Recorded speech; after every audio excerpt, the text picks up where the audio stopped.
মদিনার বাজার দিয়ে নবীজি যাচ্ছেন, নবীজির একটা ওট পছন্দ হয়েছে। তো নবী ওটের মালিকের কাছে গিয়ে জিজ্ঞেস করলেন, ভাইয়া এই ওটটার দাম কত? ওই দামাদামি হলো, নবী সে দামে কিনতে রাজি হলেন, কিন্তু নবীর কাছে তখন অর্থ ছিল না। তখন নবীজি ওনাকে বললেন, আপনি আমাকে ওটটা দেন, আমি এখনই গিয়ে আপনার সেই প্রাপ্যটা পাঠিয়ে দিচ্ছি। ওটের মালিক ওনাকে ওটটা দিয়ে দিলেন।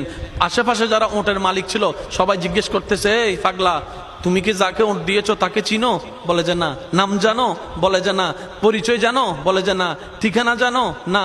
তো তুমি যে ওটটা দিয়ে দিলা, উনি যদি ওটার টাকাটা না ফাটায় তখন তো তুমি লসের মধ্যে চলে যাবা। সে ওটের মালিক বলে, এত সুন্দর নুরানি চেহারাওয়ালা কখনো বাটপার হতে পারে না, কখনো চিটার হতে পারে না, কখনো মিথ্যুক হতে পারে না। ওনার চেহারা দেখেই তো আমি ওট বিক্রি করার আগে মনটাই বিক্রি করে দিয়েছি, মনটাই বিক্রি করে দিয়েছি, মনটাই বিক্রি করে দিয়েছি। তোমরা যাই বলো, আমার মন বলে উনি আসবেই আসবে, টাকাটা পাঠাবেই পাঠাবে। এই কথা বলতে না বলতে কিছুক্ষণ পরে নবীজির একজন সাহাবা এসে বলছেন, একটু আগে একজন ওট নিয়ে গিয়েছেন কাছ থেকে, ওটের মালিকটাকে একটু দেখতে চাই। উনি বলে যে আমার